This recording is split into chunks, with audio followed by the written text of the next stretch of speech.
Don't ask, don't tell. It loomed over the heads of queer service members for 20 years.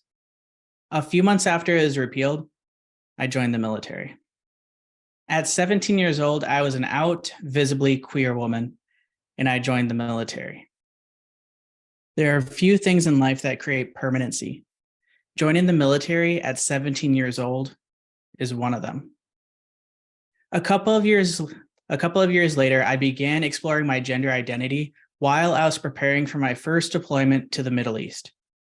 This had to be done discreetly because being transgender and in the military was still banned.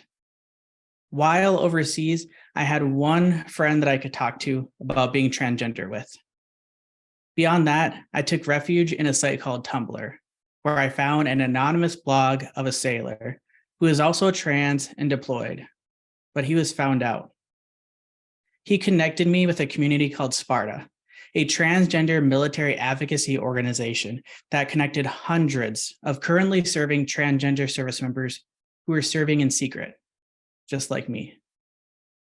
Sparta provided a community and representation not only for us amongst us, but also to the White House and to the Department of Defense.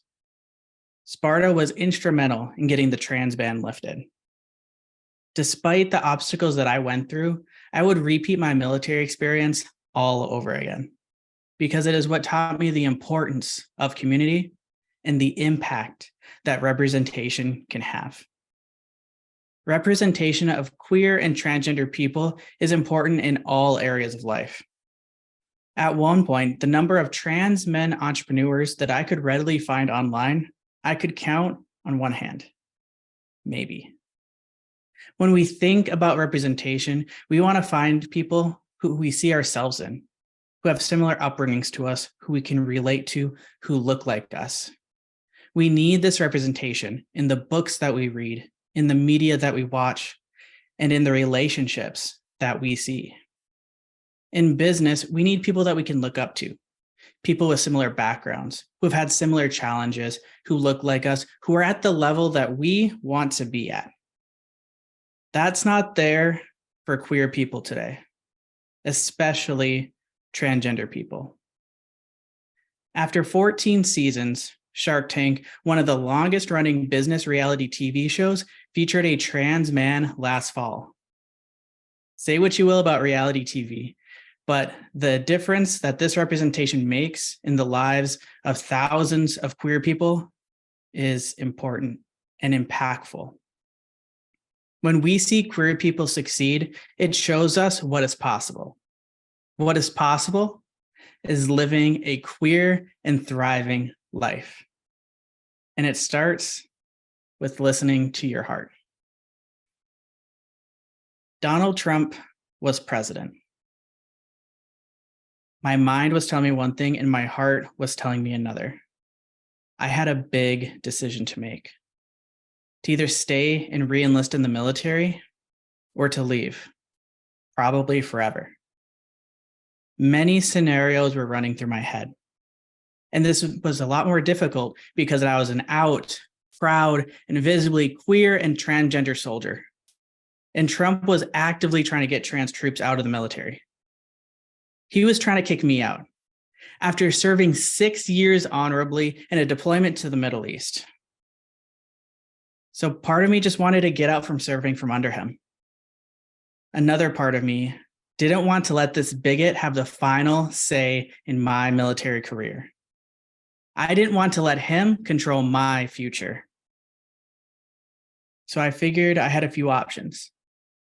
Either I could just get out and live my life, or I could re-enlist and deal with the uncertainty. He could kick us all out anyway.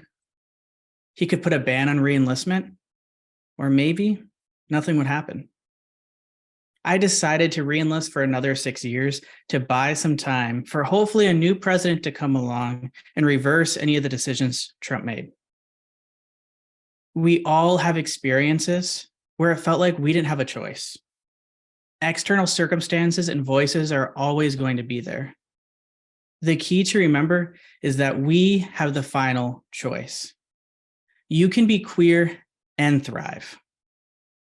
Listen to your heart. Quitting my MBA program to become a life coach was one of the best decisions that I've ever made.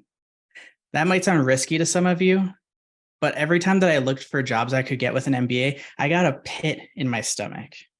It wasn't the path for me. When I listened to my heart, I knew I made the right decision. I was chasing a degree for a six-figure career. I was chasing unhappiness.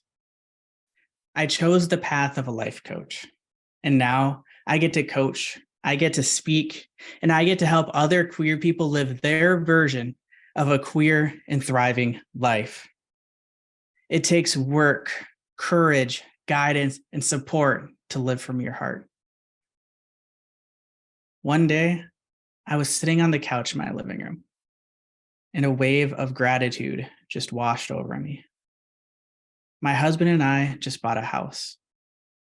Coming from a low-income background, this was a dream that we had achieved.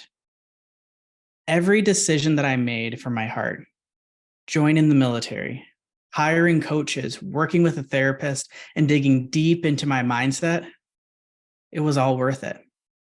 It took courage and vulnerability to create this life. Euphoria and joy do not have to come in the form of purchasing a home. It can be in taking a vacation, eating at your favorite restaurant, or snuggling with your pet at the end of a long day. Euphoria and joy looks different to each of us. It is part of living your version of a queer and thriving life. Thank you.